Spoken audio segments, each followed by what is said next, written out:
Baba Mahmut Yıldız kısa bir süre önce Yaşar Kaya kendisiyle zaten Munzur TV'de programda konuk etmişti. O yüzden tanıyanlar vardır ama tanımayanlar için tekrardan kendisini bugün hem Baba Mahmut'u tanıtmak hem de onun o derya ve bilgilerinden yararlanmak istiyoruz. O yüzden Munzur TV YouTube kanalımıza abone olursanız, videolarımızı paylaşırsanız hem daha çok kişiye ulaşmamızı sağlamış olursunuz. Zaman zaman yorumlarınızı ve sorularınızı da programın ilerleyen noktalarında Baba Mahmut'a yönelteceğim. Varsa sorularınızı seve seve yöneltebilirsiniz. Baba Mahmut, bugün tekrar bize meyman oldun. Kusuruma bakma, biz ana dilde gene konuşamayacağız. Belki bunu eleştirenler olacak ama şimdi biz dünyayı hep birbirimize anlattığımız için biraz da diyoruz ki bizi tanımayanlar bir baksınlar. Bu Dersimler kimdir? Hani hep bize böyle terörist, ötekileştiriyorlar.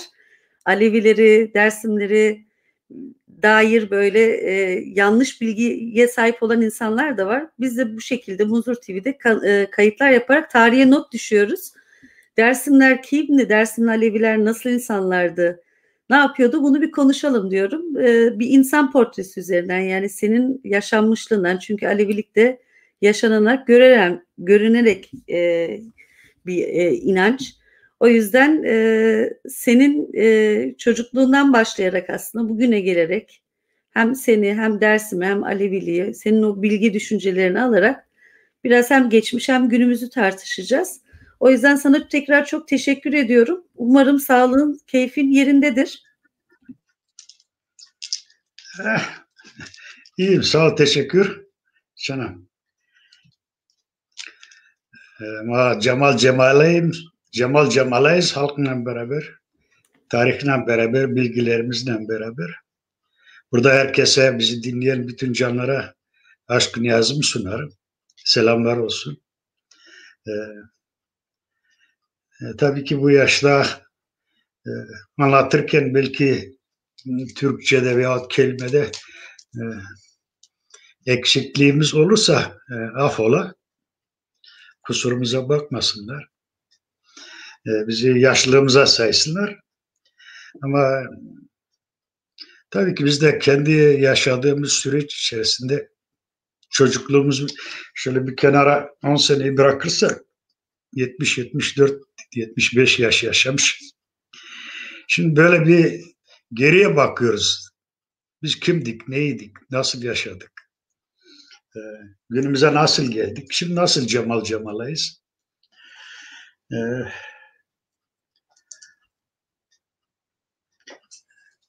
Ben Dersimliyim. 85 yaşındayım. Belki daha fazla. Kureşanlıyım. İsmim Seyit Mahmut. Diğer erken isminde Necdi Baba diyorlar.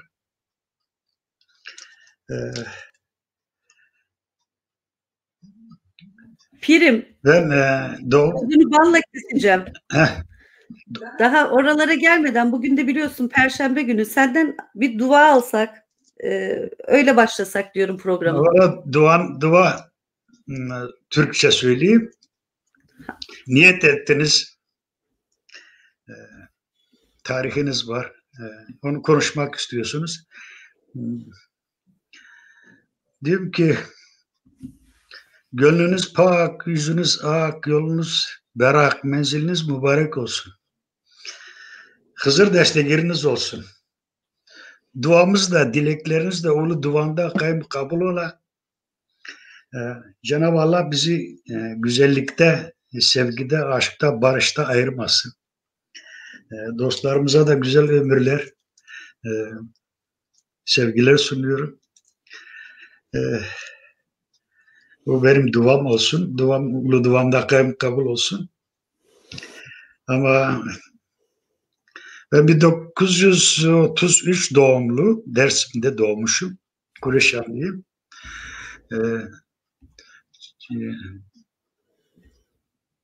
Derviş Musa, Devres Musa İrayim'i, bir mode Amudina. Tarihi ortalığı ma domunu cumhuriyet mi? Ama Dersimli olarak fazla kabul görmedik ya. Fazla gayale alınmadık. Sözümüz, müziğimiz, duamız, dünyaya bakışımız, insana bakışımız gayale alınmadı. Acı bir tarih gördük. Sürgünler gördük. Ama devletimizde beklediğimiz bu değildi ya. Gelinen noktada da halen Dersimli Kızılbaş olarak, ikrarlı olarak, pirli talipli olarak kabul görmüyoruz. Süreç içerisinde de o bizim ikrar bağlarımız kopuldu. Yerine de bir şey koyamadılar. Biz diyoruz ki biz böyle güzeliz. Dersim'de ırkçılık fazla yok. Çünkü ikrar var. Dersim'de renk fazla önemli değil. Cinsiyet önemli değil. Dersim'in baktığın zaman bir mozaik yaşıyoruz orada. Tanrı, insan, doğa, varlığın birliği, vahdet, vücut içerisinde her şey bir içinde bir inancımız da vardır. Onlar daha başka bir konular, ayrı ayrıdır. Ama biz Dersim halkı olarak Tanrı, insan, doğa, varlığın birliği ve vahdet, vücut her şeyi bir içinde gördük. Her şey kendi yerinde güzel. Çiçeği de, böceği de. Ama biz sevgide eksiklik yapmadık. Bizim inancımız, bizim yaşamımız, bizim duygularımız sevgi üzerinedir. Paylaşım üzerinedir, hoşgörü üzerinedir. Ama gelinen noktada kime neyi anlatacağız? Tarihimiz yazılmadı. Kaleme alınmadı. Bugün bu teknik, bu ilim sayesinde bugün karşı karşıya konuşabiliyoruz. Bizim dedelerimiz tepeden tepeye çağırırlardı. Şimdi Cemal halkla konuşuyoruz. Yine bugün de güzel bir ulaşım var. Güzel bir teknik, bir ilim var. Onun için bu yolda hizmet edenler, bu vazifeyi, bu hizmeti gören canlara da teşekkür ediyoruz. Bizi dinleyenlere de. Biz bugün gelinen noktada biz Dersimli olarak biz diyoruz ki bizi böyle olduğu gibi kabul etsinler. Desinler siz de böyle güzelsiniz. Mahmut Baba, sözünü balla kesiyorum. Söyle. Konuşuruz, evet. Vazgeçene. Girişte bir deyiş dinledik. Metin Kemal Kahraman'ın seslendirdiği Çevere Hazarı isimli Çevere Hazarı albümünde, evet. Bu parçanın sözleri de sana ait. Hızır Heylasi. Orada da diyor ki kim pirini tanımıyorsa izini yolağını çabuk şaşırır. Şimdi senle sohbet ederken diyorum ki böyle hızlı geçmeyelim. Senin doğduğun köyü, anneni, babanı, çocukluğunu, senin dinlediğin beyitleri, hikayeleri çocukluğundan alarak biz bugün konuşabildiğimiz kadar konuşuruz. Başka bir gün tekrar konuşacağız. Seninle telefonlarda ya da Berlin'e geldiğimde de çok sohbet ettiğimizde de konular birikiyor böyle. Hep zaten şeydi, yani uzaklıktan dolayı gelip seninle sohbet edemiyordum. Munzur TV vesile oldu bu sohbetlerimizi ilerletmek manasında. Senin sağlığın el verdikçe, istedikçe, canın istedikçe Munzur TV senin emrine amade. Oturur hepsini konuşuruz. Sen hiç böyle şey yapma. Rahat olduğun sürece, sıhhatin yerinde olduğun sürece zaman zaman alırız. Geri gelir anaları konuşuruz, Dersim'in ziyaretlerini konuşuruz. Biz senin küçüklüğünden başlayalım Mahmut dede. Sen Dersim'in hangi köyünde, hangi ocağında, nasıl yetiştin? Oradan başlayalım dedeciğim. Şimdi Dersim eskide öyle bir isim vardı. İsim geniş. Dora desin veyahut da belki desin Heleyra. Celsonu Şevat Zolsonu Golakaş. Ama Ocak Kök Dersim'de bir tabi o süreç içerisinde biz oranın halkın sesine, halkın sözüne, halkın duasıyla, halkın inancıyla büyüdük. Kimsin dedim, ben anlattım herhalde, ben o zaman Mazgirt'e bağlıydık. Tunceli falan yoktu ben doğduğum zaman. Kayıtlarımız Mazgirt'teydi. Onun için biz Kureşanlıyız. Nazmiye'de Tunceli'ne taşınmış dedelerimiz. Tunceli 1933'te doğmuştum. Bu Cumhuriyet tarihinin içerisindeki hengamelerde yaşadık. Acısıyla tatlısıyla. Yazamadık, kaydedemedik. Pek de gayalı alınmadık. Hep sözlü. 1912 doğumlusun değil mi Pirim? 33 doğumlu. 33 doğumlusun. Peki Mazgirt'in Muhundi Kupik köyü değil mi? Yanlış mı hatırlıyorum? Birman yok, Mazgirt değil. Şimdi Mazgirt o zaman Tunceli yokken Mazgirt'te nüfus kayıtları var. Biz Tunceli'ne yakın Pah var. O Pah'ın nahiyesinde oraya bağlıydık. Orada nüfus kayıtlarımız da Mazgirt'e bağlıydı. Şimdi daha halen kütüklerimiz Mazgirt'te. Tunceli sonra oldu. Yani ben doğarken Tunceli ismi diye yok ortalıkta. Ben biraz büyüdükten sonra orada bir kışla vardı, böyle beyaz beyaz görünüyordu. Büyük bir konak. Tunceli falan diyorlardı ama Tunceli yok. İsmi var, Tunceli yoktu. O kışlayı görünce Tunceli falan biz zannediyoruz ki işte orada bir karakol mu var ne, oranın ismidir. Sonra o isim oldu Tunceli. Yani sen 1933 yılında Dersim'de doğdun. 5 Evet. yani 38'den 5 yıl önce doğdun. Peki o zamana dair anımsadıkları ne? Yani sizin konuştuğunuz dil Kırmançki diliydi. Evde konuşulan. Evet. Babanızdan, annenizden dinlediğiniz dil buydu. Siz ana dilimiz oydu. Ocakzadesiniz. Yani pirlik yapıyor musunuz yoksa babadan kalma orada bıraktınız mı?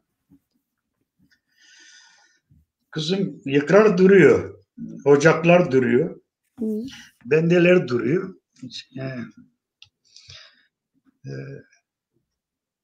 Şimdi işlemiyor. O zaman işliyordu. Ama siz küçükken doğduğunuzda o evde o yol yürütülüyordu. Yani 60-70'lere kadar o erken yürüyordu. Herkes pirliydi, talipliydi. Hesap alıp hesap verebilirdi cemlerde. Şimdi o kapandı. Yıkrar taşları o yerinde oynadı. Yerine de bir şey koymamışlar. Şimdi derneklerde bir şeyler yapmak istiyorlar. Ben de bakıyorum derneklere. Aslında bize kurumlar lazım. Ama yani, biz herhalde kurumlaşmayı bilmiyoruz ya. Eksik yapıyoruz. Yani bizim cemevlerimiz sadece cenaze evi olmuş gibi. Senin zamanında cemevi var mıydı Pir Mahmut? Cenaze. Yani senin zamanında cemevi öyle şeyler yoktu. İbabetin adresi yoktu ya. Biz doğayla iç içe yaşıyorduk. Her yerde cem yapabilirdik. Cem ilaki falan 4 davarın arasında olsun, böyle bir şart yoktu. Cemler yapılırdı. Benim gördüğüm cemler Hızır cemi yapılırdı. İbabet olarak. Diğer de cemaatler olurdu. Halk toplanırdı. Bir de yıl başında da cem yaparlardı. Nevruz'da yapmazlardı. Ama Hızır ayında 4 hafta veya 6 hafta devamlı her cuma cem vardı değişik yerlerde. Hızır cemi. Ee, Cemler öyle yapılırdı. Ya ziyaret evliyaların evinde yapılırdı ya da geniş bir talibin evinde yapılırdı yerine göre. Ama öyle illaki falan yerde falan binada yapılsın diye yoktu. Tabii ki Peki, zaman öyle gösteriyordu belki de. Bugün cemevlerimiz var yapılar ama icraat e, oraya da bir gün gireceğiz. Dersime has ikrar ocakları var.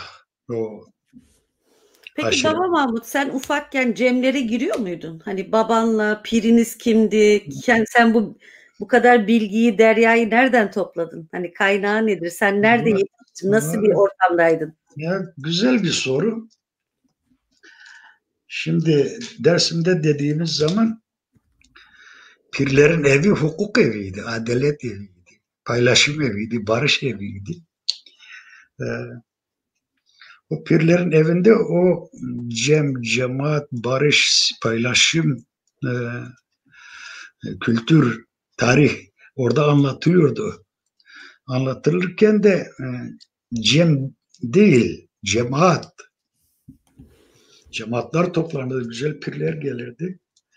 Çok şey anlatılırdı. Bazen cemaatler olurdu ki belli insanlar gelir halkı barıştırır, paylaştırır. Zamanda oluyordu ki bir pirler gelir erken kurar, erken üzerine konuşur. E, Sonra bir köyde veyahut bir toplumda veyahut aşiret arasında barış olmadıkça cem yapılmazdı. Ondan evvel cemaatler yapılırdı. Konuşulurdu, tartışılırdı, araştırılırdı.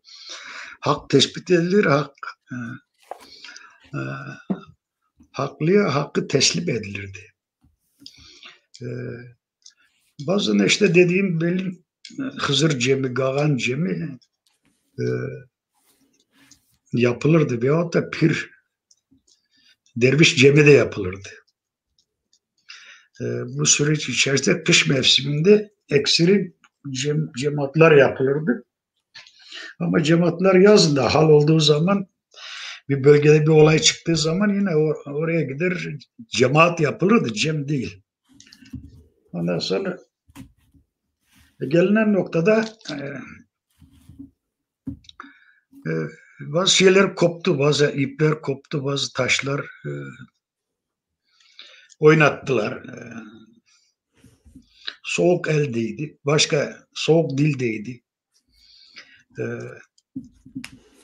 Mahmut dede, sen annenle babanla olan anıların var mı çocukluğuna dair? Onlardan gördüğün, onları çok erken kaybettin herhalde sen. Ne, babam 80'lerde kaybettik. Babam okumuş birisiydi. Sen bilgi dedin, zaten o bilgi e, geniş bir bilgi o okumuş pirlerde vardı. Okumuş pirler ta Şia'ya kadar, Sarz'a kadar gider cemaat yapardı ya. Sarz nerede? Kayseri'de. Kars'a kadar gol akış dediği zaman orada ikrar insanlarımız vardı ikrara bağlı. Çağırırlardı. Pirler giderdi. Cemaat yapardı. İlim bilim öğretirdi.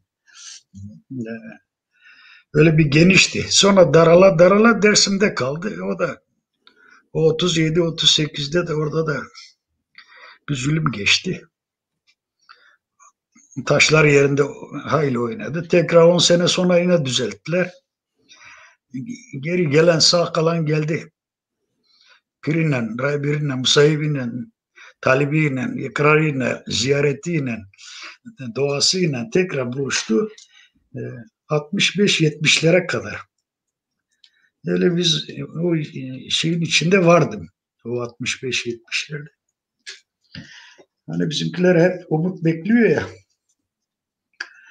Devrimci olduk, umut bekledik. Güzel insanlarımız vardı, bedel ödediler. Kimisi işkenceye gitti, kimisi 80'lerde sonra dağıldı. Kimisi gitti birayla uğraştı, kimisi gitti başka şeyle uğraştı. öyle hengame içerisinde Avrupalara geldik. Burada dernekler kurduk. Mahmut Aslında dede, peki sen babanla Cemlere gidiyor muydun çocukken, gençken? Çenem, cemler bizim ocaklarda yapılırdı. Sonra bizim evde cem yapılırdı. Yani cem, cemaat, ocaktı orası. Zaten biraz dışarıda da alsam ama orada o bizim dediğimiz Alevilik bizim evde işliyordu, bizim hanede. Babam bir zaman okumuştu, Rüşdiye okumuş, daha bir zaman tahsildarlık yapmış, öyle kısa bir zaman. Orada tabii ki o kültür vardı. Yaşıyordu yani bizim ailede, yani birikimimizin çoğu orada. Sonra halkla ilişkiler, inanç olsun, kültür olsun, barış olsun. Halkla ilişkilerde o ocaklar önemliydi. Bizim de zaten ben dedelik falan yapmadım. Ben Avrupa'da genç yaşta geldik. 30 yaşında, 28 yaşında geldik. Buradayız hali. Ama ben Alevice yaşıyorum hala kendi evimde. Burada dedelik falan da yaptığım yok. Öyle bizim sorunumuz var. Sadece dedelik derdi değil. Ama sizinle paylaştığımız da dedeliktir yani. Şimdi de yine dedeyim. Peki Mahmut Baba, sen küçükken zaten diyorsun Cem cemaat bizim evdeydi. Kureyş'in ocağındasın. Baban ikrar ve yol yürütüyordu. Hani şimdi bizi belki izleyip bilmeyenler vardır. Yol diyoruz ya hani biz. O yol nedir? Yani sen o yolu nasıl tanımlıyorsun? Valla yol dediğin zaman var mı ki öyle diyoruz. Yani noktayı amada devri e, ne devri aleme mi? Öyle bir şey diyorlar. Yok. Noktayı amada devri aleme, devri alemde, devri ademe bugüne kadar böyle bir süreç yaşıyoruz. İnsan merkezlidir.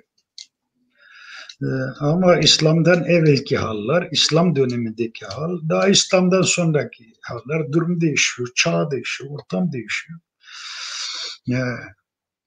Alevilikte çağ, zaman, mekan, neyi, nerede, ne zaman yapacağını çağ ve zaman belirler diyorlar. Sonra madavane bizim dilde diyorlar, dersi bilir. Devre hak ve dena veri kuyru sona pe kuyru yina prene bena dernana erzena prene bernana derzena te ana. Tayin benu, tayin ne benu. İşte çağ, zaman, mekan. Öyle pek tabulu değil. Akla açık, zamana açık. Öyle bir inancımız var Dersim'de. Ama bugün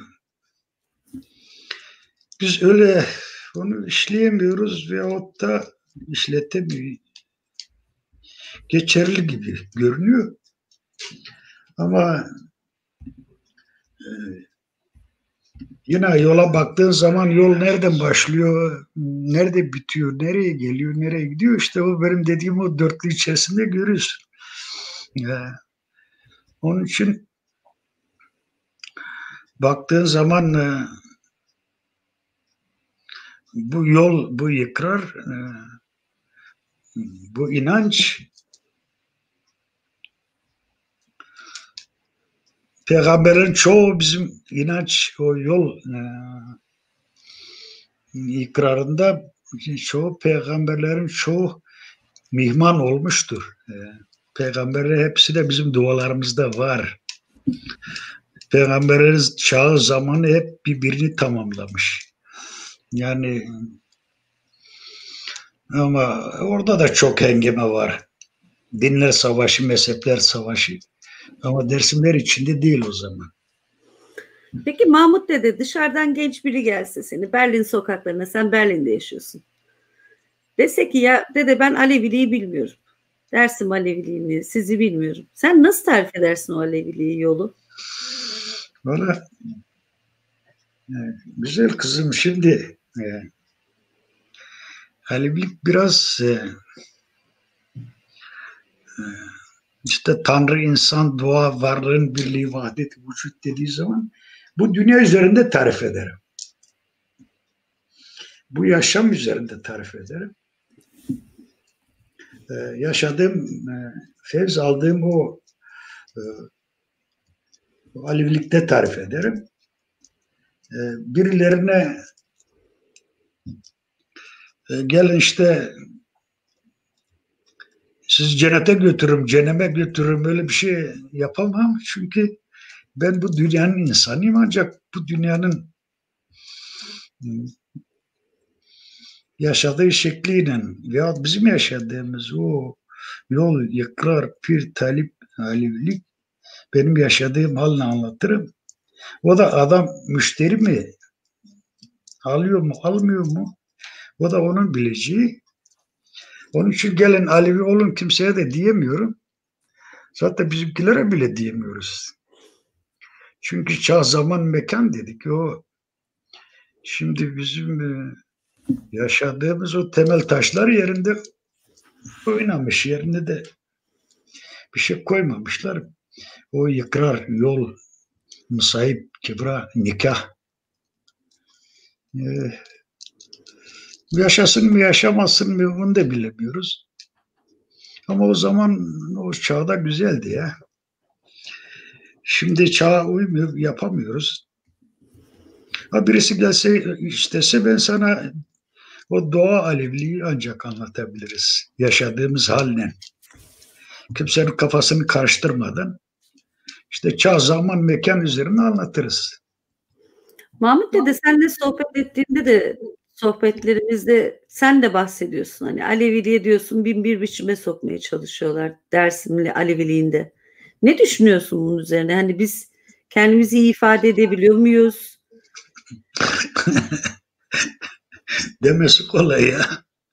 Çok bedel ödedik ya. Yani çok bedel ödedik. Sen ne dedin ben anlamadım bunu tam. Diyorum ki Mahmut dede telefonda sohbet ettiğimizde de sen de çok bahsediyorsun. Herkes bir Alevilik şekline sokmaya çalışıyor diyorsun. Hani bu güncel tartışmaları da içine alarak da. Şimdi pazar var, pazar. Aleviler Şirazı bozuldu, ipleri koptu, kopardılar. Şimdi Aleviler pazarda. Kimi ırkçılık dayatıyor, kimi dincilik, kimi mezhepçilik, kimi politika dayatıyor, kimi çıkar dayatıyor. Onun için Alevi toplumu var ama Alevice dengede tutamıyoruz. Tutamıyorlar. Acaba çağ mı gerekti bunu? Neden Aleviler kabul görmüyor? Bana kalırsa sorarsan ben diyorum ki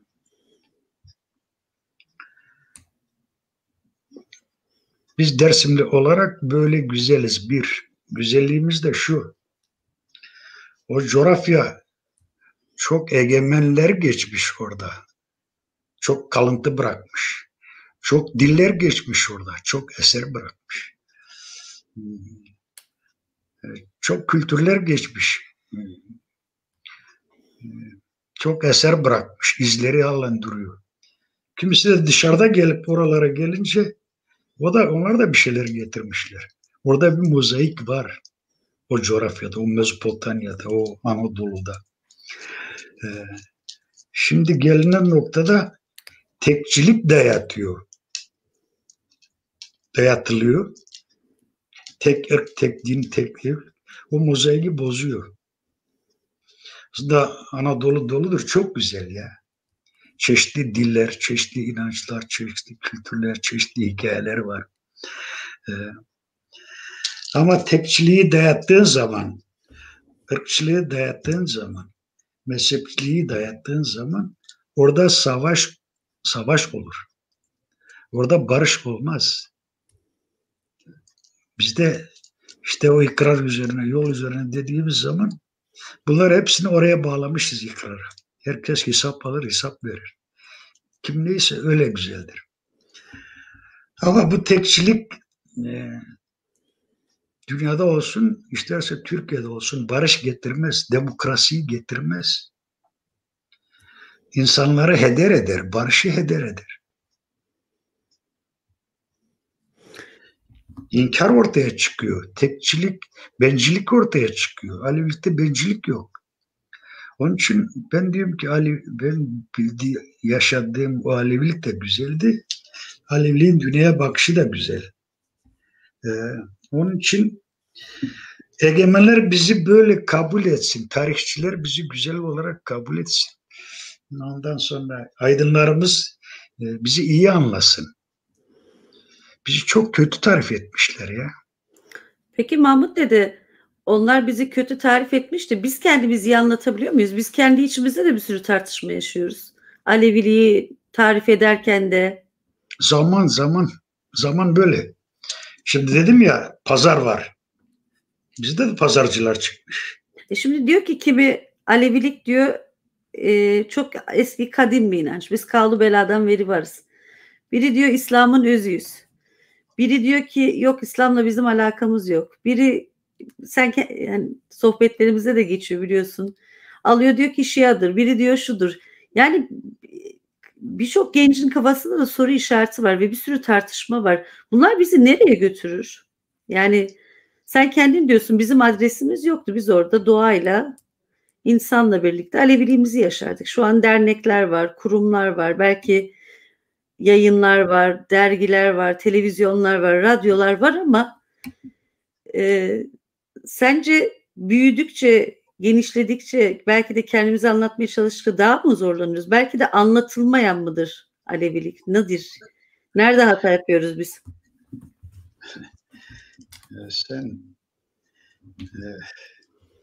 Şimdi dinler süreç içerisinde her din bir kertedir. Birer aşama. Aslında Allah'ın öyle 4-5-6 tane dini yok. Öyle ihtiyacı da yok zaten. Şimdi biz o dinleri yarıştırıyoruz. Ama dinlerin tarihine baktığın zaman belki biraz tansiyonum iyi değil. Belki de dediğin tam anlatamam.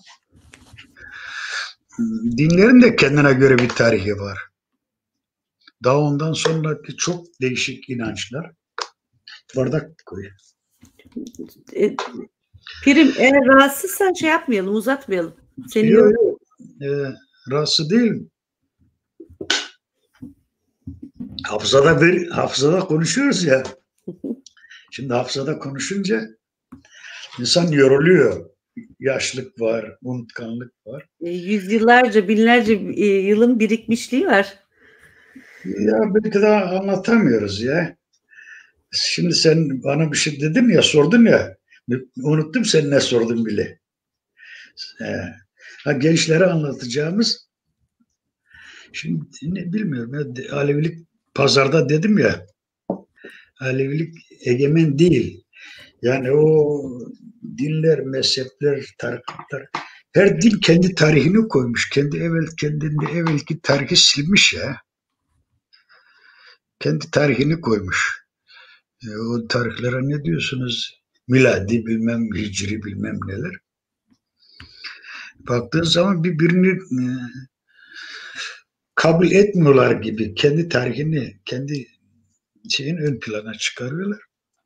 Ama Aleviliği hangi dine mal edebiliriz ki?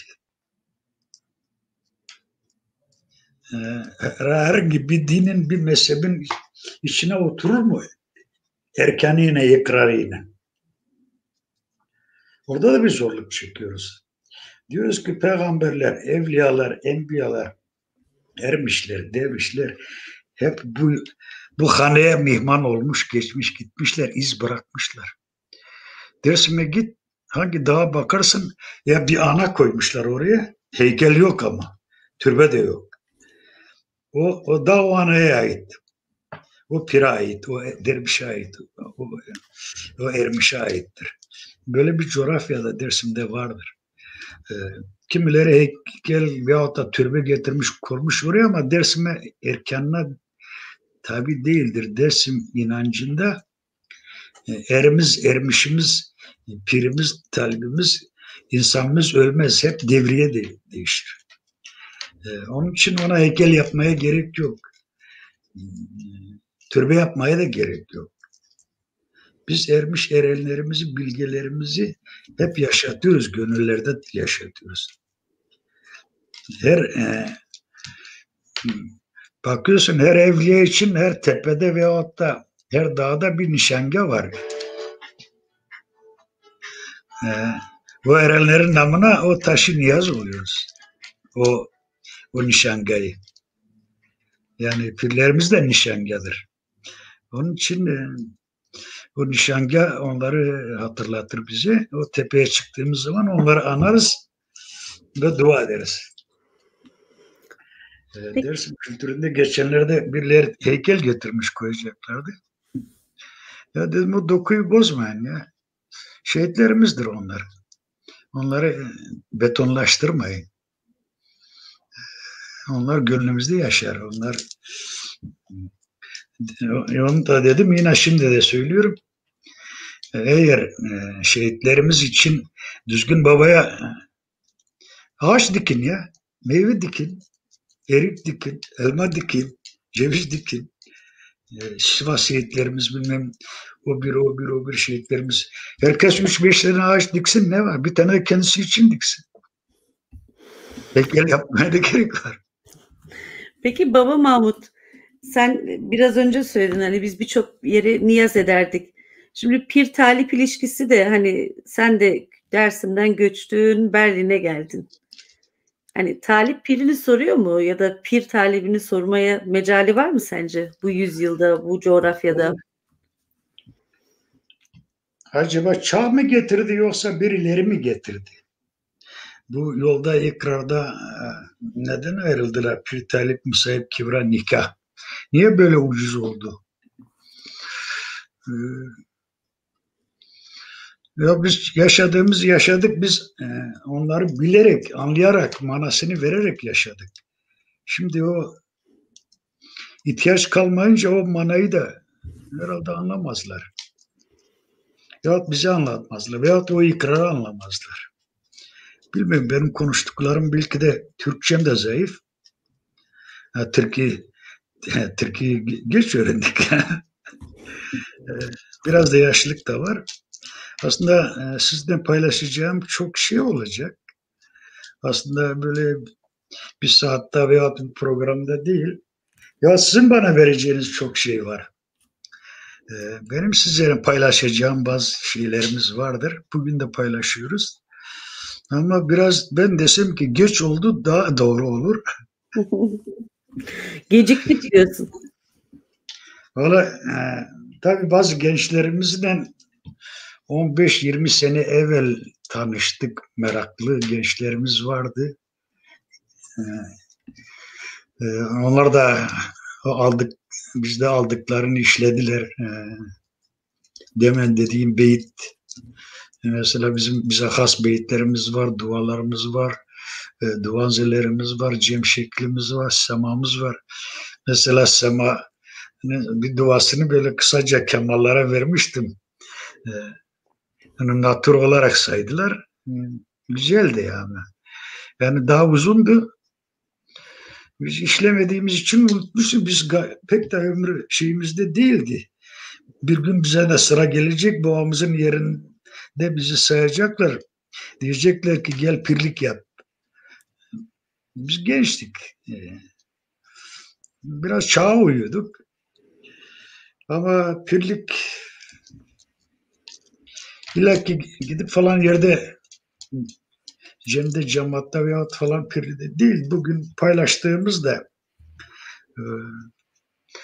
işte o pirlerin eseridir. Onu paylaşıyoruz. Onların yaşam biçimidir. Onların doğaya bakışı, insana bakışı, tabiata bakışı. Onu paylaşıyoruz sizde.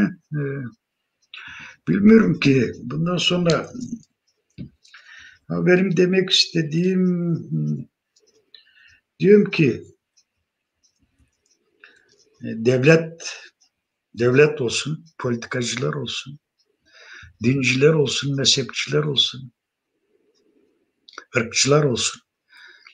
Biz onlara diyoruz ki sen öyle güzelsin. Ama onlar da bize desin ki siz de böyle güzelsiniz. Ki beraber yaşayalım. Yani o kadar bizi aşağılamayla bizi ne bileyim ismini de söylemiyorum bile. Bize öyle insanlık dışı, akıl dışı muameleler yapılmış. Sanki çaresiz, sanki başka çare yokmuş. Gidin falan yerdeki insanlara katli vaciptir. Ayıp ya, insanlığa sığmaz. Mahmut dede, bugün basına bir haber yansıdı. Mikrofonu kapatıyorum, yankı yapıyor. Bir saniye Pirim. Basına bir haber yansıdı. Artık Almanya'da Enerve bölgesinde Alevilik kamuda tanındı. Yani kamu kuruluşu olarak. Türkiye'de hala resmi olarak kabul edilmiyor. Sen Almanya'da yaşıyorsun. 80 küsur yaşına gelmişsin. Türkiye'de doğduğun topraklarda. Belki ülkenin pasaportunu taşıyorsun. Vatandaşısın. Senin vergilerinle. Eyvallah. Eyvallah. Eyvallah. Ama o ülke tanımazken Almanya'da tanınması sende nasıl bir his yaratıyor? Almanya'da Alevilik okulu tutuluyor biliyorsun. Üniversitelerde var. Aleviler özgürce, hürce, iyi ya da kötü, eksik ya da fazla inançlarını, ibadetlerini yapabiliyorlar. Türkiye bugün uluslararası yerine oturmuş bir devlettir.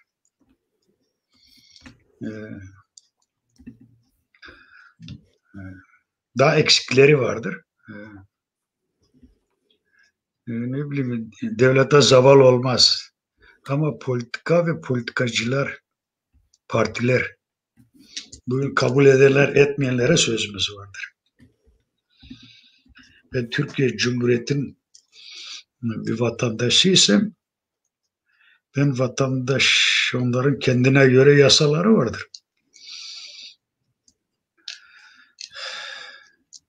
Vatandaşlık hakkında demokrasi zaten pek de yok. Demokrasi yerine otursun, oturmalı. Türkiye büyük bir mozaik devletidir ya. Tek ırklı falan değil. O Karakuleliler 800 sene de orada her şeyi yok ediyorlar ya. O doğaya, o insana, o tarihe hakarettir, yazıktır. O devlete de yakışmaz artık.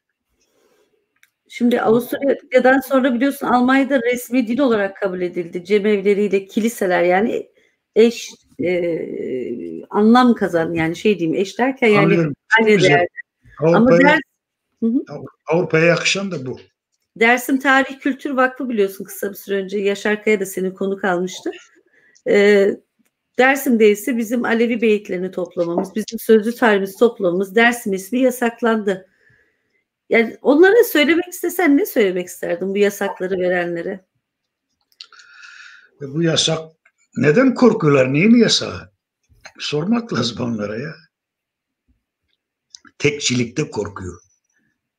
O tekçilik yıkılacak, o tekçilik bu dünyada kalmaz dersin. Biz insanı merkeze koymuşuz ya. Tanrı insan doğayı birleştirmiş. İbrahim Karabağ. Yorumları yansıtıyorum Pirim. Evet, sen yazıyorsun. Onu ben yazmıyorum o Pirim. Burada Kıdırkaya Dersim'den, Gülfidan Kurt yazmış, Heyzan'a sağ olsun. Evet. Bir sürü dostlar şu an seni arıyorlar. Böyle yorumlar da var, sorular da var. Onları da ileteceğim. Ya ben yorgunum. Olur, tansiyonum da yerinde tamam, değil. Çok fazla yormayalım o zaman. Onun için yaşlandık. Onlar 85 yaşına gelsin, bakın anlatsınlar, ben göreyim. Burada bir iki soru da var. Sağ olasınlar. Tabii ki konuştuklarımızda ders çıkarıyorlar. Merak edenler var. Doğrumuzu, yanlışımızı bilmek isteyenler var. O da çok güzel. Çünkü biz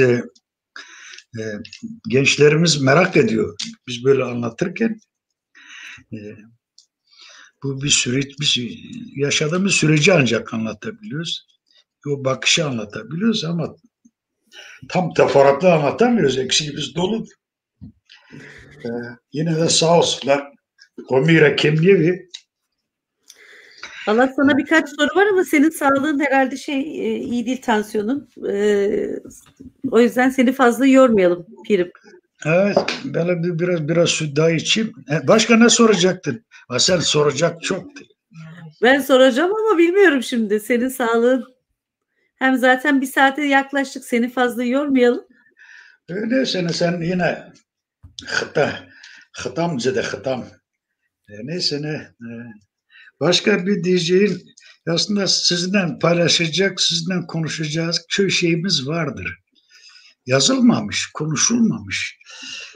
İnan ki 37-38'den 60'lara kadar kimse Dersim'de aşk türküsünü kolay kolay söylememiş. Hep ağıtlar okunmuş. Biz bir tarih yaşamışız. Beyitler falan yapılmamış. Fazla bir gelişim olmamış. Çünkü halk üzgündü. Hep ağıtlar okunuyordu.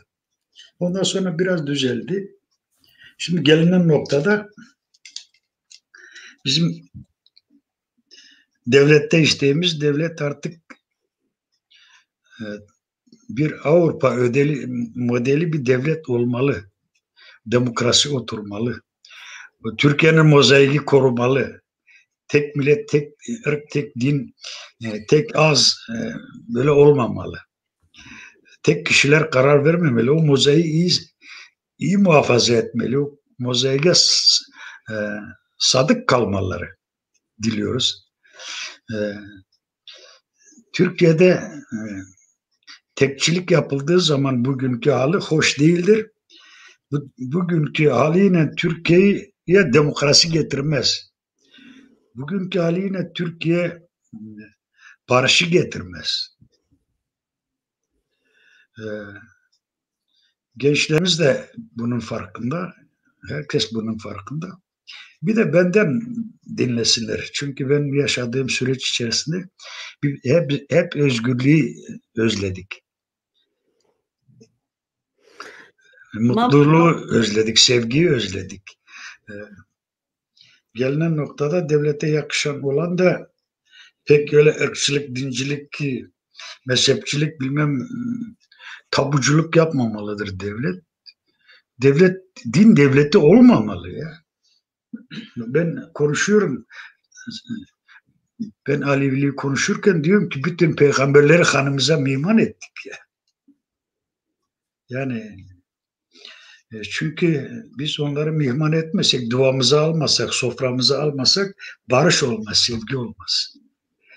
O peygamberi de getirip böyle bir taraftar yapsak peygamberin tacının kıymeti kalmaz. Onun için bu bir yoldur. Hak'tan geldik, Hak'a giden yoldur.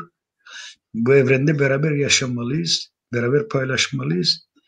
Sevgiyi, aşkı, birlik, beraberliği unutmamalıyız. Onun için insanlığın görevi bu. Çünkü Hak evreni yaratırken insanı yer üstünde hakim kılmış. Biz insanı anlamadıkça Allah'ı anlayamayız, ben size söyleyeyim. Biz insanı anlatmadıkça yaşamı, doğayı anlayamayız. Onun için insanı hayvanda ayırmalıyız. Belki de bazı hayvanlar bizden iyidir. Yani onun için Şenam, biraz yorgunluk var bende tabii. Tamam Mahmut dedeciğim. Burada sana birçok insan selam var. Ellerinde duyuyorlar. Yaşar Kaya yazmış. Levimno Todesra Baba Mahmut demiş. İşte Baki Öz yazmış. İbrahim. Evet Şenam. Bizi dinleyenlere zonuma da hepsine aşkı niyazım var. Hepsini seviyorum. İyi ki varsınız. İyi ki konuşuyorsunuz. İyi ki beni konuşturuyorsunuz. Aslında bizim güzel bir halkımız var ya, eksiklerimizle beraber. Biz güzel bir halkız. Onun için biz dinleyenlerin cümlesine Komiya desim ki teverak bizi dinleyenler, Aleviler olsun, Sünniler olsun, aydınlar olsun, cümle canlara hürmetimiz, selamımız vardır. Biz sevgide hata etmeyiz. Biz barışta hata etmeyiz. Onun için sevgi nerede varsa orada her şey yeşerir. Sevginin olmadığı yerde ot yeşermez. Ot. Onun için bu dünyayı beraber neyimizi paylaşamıyoruz diye anlamıyorum millet. Yani o kadar yarışma, o kadar hay hengeme. Niye arıyorlar? Herkesin yiyeceği bir tas yemek, bir bardak su. Geçip gideceğiz ama ben 80 yaşına geldim, arkaya bakıyorum. Şaka şaka diyorum. Acılar dolu. Aslında acılar dolu. Artık bilmek istemiyorum.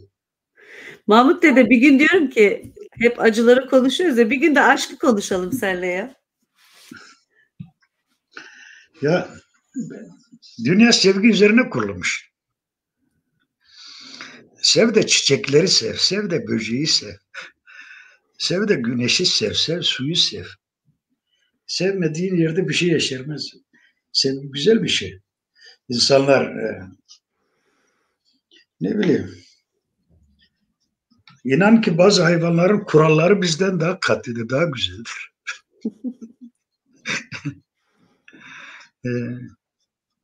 Aşk yaşamaktır ya. Yaşamak da sevmektir. Sevmekle olur. Paylaşımla olur. Yaşamak çok güzel ya. İnsan doyamıyor yaşamakta. Tabii insanda o biz 9 veyahut kimisi 12 duygu his var. Onlar her canda mevcuttur, her insanda. Onları bile fark etmemişiz yani. Sadece hırsı, bencilliği ön plana çıkarıyoruz. O biriler toz duman içinde. Oldu canım. Zamanımız epey var mı daha? Bir saat konuştuk. Sen biraz rahatsızsın bugün herhalde. Evet, dışarı çıkamıyoruz, hava alamıyoruz. Sadece balkonda biraz beden eğitimi yapıyorum. O da yaşlandık. Tansiyon oynuyor. Bir yukarı çıkıyor, bir aşağı geliyor. Biraz da böyle hafızada konuştuğu zaman bu sefer yoruluyorsun. Hafıza da çabuk yoruluyor. Çünkü zorluyoruz hafızayı. Aman sen bize lazımsın. Sağlığına dikkat et. Umarım korona geçer. Berlin'e gelirim. Güzel güzel dolaşırız Berlin sokaklarında. Hem seninle sohbet etmeye devam ederiz. Bize zaman ayırdığın için, katıldığın için teşekkürler. Bir kusurum olduysa affola. Bu arada Sakine'ye de oradan teşekkür ediyorum. Sakine, sen de ekrana gel, bir merhaba de istiyorsan. Sakine'yi de ilerleyen günlerde programa alacağız. Kendisi Avrupa Dersim Dernekleri Federasyonu. Herkese iyi akşamlar diyeyim. Dede bugün farkındayım. Biraz rahatsız. Kendisi de söyledi. Sevgiler, selamlar. Koronadan dolayı dışarı çıkamıyor galiba. O da bayağı bir etkiliyor. Farkındayım. Demek ki sosyal kontak dedikleri bir şey lazım. Onu da yapamadığı için herhalde kendi kendine biraz bayağı bir stres de oluyor. Farkındaydım geldiğimde. Ama gene de iyiydi. Gördün ama. Kemiğe de kusuruma da nimet. Eksiğimiz varsa affola. Tabii ki muhakkak vardır. Hem de belki de çok vardır. Hem yorgunluk var, hem yaşlılık var. Hem tarihin darbeleri var. Dilimiz yaralı, kültürümüz yaralı. Söyleşimiz de yaralı olur yani. İnşallah bazılarına yararlı olur diye düşünüyorum.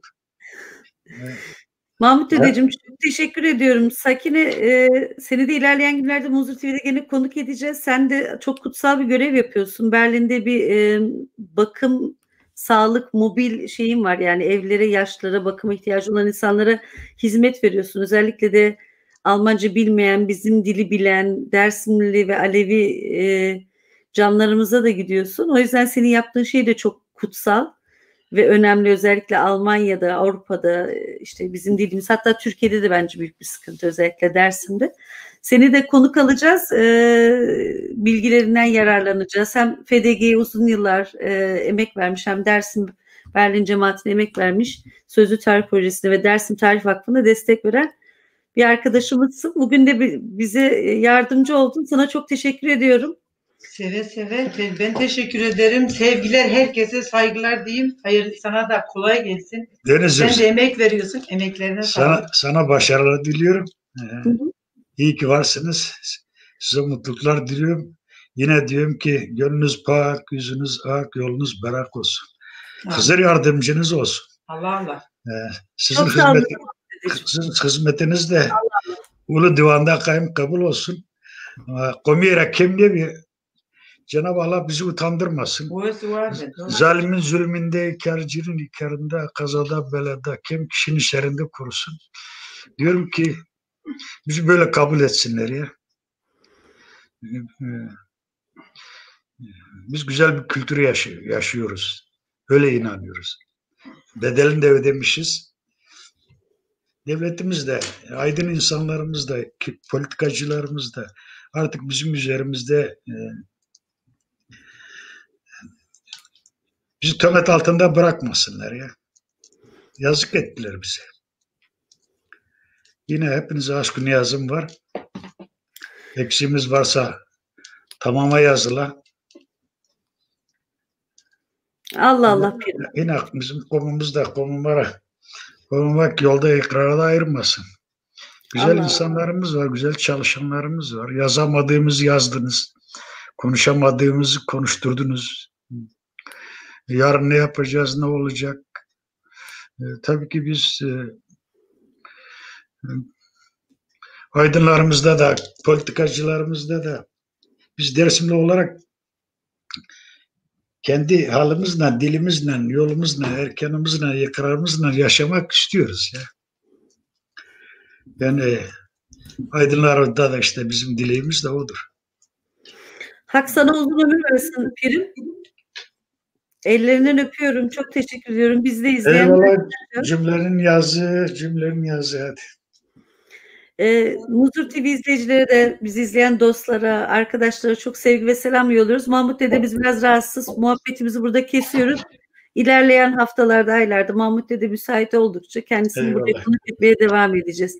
Herkese teşekkürler ve iyi akşamlar. YouTube kanalımıza abone olmayı ve sosyal medya hesaplarımızı takip ederseniz ve videomuzu paylaşırsanız seviniriz. Teşekkürler, iyi akşamlar. Sana da hak racibim. Hak tora razı bu. Kendine iyi bak, hadi bakalım. Tamam Pirim, arıyorum seni. Kendine iyi bak. Eyvallah.